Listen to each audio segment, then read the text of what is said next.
સ્વાગત છે તમારું આજના નવા વિડીયોમાં। સૌથી પહેલાં તો બધાને જય સોમનાથ, જય શ્રી કૃષ્ણ અને જય માતાજી। કેમ છો બધા? તો આજે હું તમારા માટે લઈને આવી છું ઉનાળાની કાળઝાળ ગરમીમાં ઠંડક આપતી એવી આપણે બનાવીશું રેસીપી, ઠંડી ઠંડી લસ્સીની રેસીપી। તો વિડીયોને તમે એન્ડ સુધી જરૂરથી જોજો અને ચેનલમાં નવા હોય તો ચેનલને લાઇક, શેર અને સબસ્ક્રાઈબ કરજો। બાજુમાં રહેલા બેલ આઇકોનને જરૂરથી ઓન કરજો જેથી વિડીયોની નવી નવી નોટિફિકેશન તમારા સુધી જલ્દીથી પહોંચતી રહે।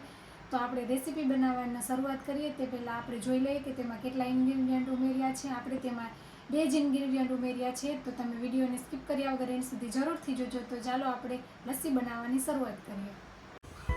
તો લસ્સી બનાવવા માટે આપણે સામગ્રીમાં દહીં લીધું છે અને ખાંડ છે। તો ચાલો આપણે લસ્સી બનાવવાની શરૂઆત કરીએ। તો આપણે સૌથી પહેલાં દહીં લઈશું જમાવેલું। તમે જોઈ શકો છો મસ્ત એવું મોડું દહીં છે। તેમાં આપણે ખાંડ ઉમેરીશું। આપણે 1 વાટકો દહીં છે તો આપણે 3 ચમચી જેટલી ખાંડ ઉમેરીશું।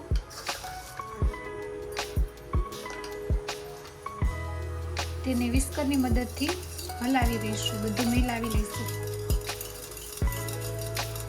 આપણે ઠંડુ દહીં લેવાનું છે। ખાંડ ઓગળે ત્યાં સુધી આપણે કન્ટિન્યુ હલાવતા રહીશું। આપણે પ્લેન સાદી લસ્સી બનાવીએ છીએ,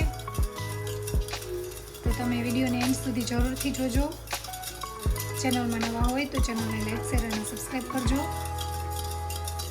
બાજુમાં રહેલા બેલ આઇકોનને જરૂરથી ઓન કરજો જેથી વિડીયોની નવી નવી નોટિફિકેશન તમારા સુધી જલ્દીથી પહોંચતી રહે। તો ચાલો આપણે આને હલાવી લઈએ અને ખાંડને બરાબર મિક્સ કરી લઈએ। તો તમે જોઈ શકો છો બધું સરસ મિક્સ થઈ ગયું છે। તમે આમાંથી ફ્લેવરવાળી લસ્સી પણ બનાવી શકો છો। આપણે પ્લેન સાદી લસ્સી બનાવી છે, તમે તેમાં મેંગો, ચોકલેટ ગમે તે ફ્લેવરની લસ્સી બનાવી શકો છો। તેમાં ફ્લેવર એસેન્સ એડ કરી દઈએ એટલે ફ્લેવરવાળી લસ્સી બની જાય। તો આપણી ખાંડ પણ ઓગળી ગઈ છે અને બધું સરસ મિક્સ થઈ ગયું છે। તો આપણી લસ્સી તૈયાર છે, તમે જોઈ શકો છો। ચાલો તેને આપણે સર્વ કરીએ। તમે જોઈ શકો છો કેટલી જાડી લસ્સી છે, અને જો તમારે લસ્સી વધારે જાડી હોય અને ઠીક હોય તો તમે તેમાં દૂધ ઉમેરી અને લસ્સીને પાતળી કરી શકો છો। તમે તેની કન્સિસ્ટન્સી જોઈ શકો છો। ચાલો આપણે લસ્સીને સર્વ કરીએ।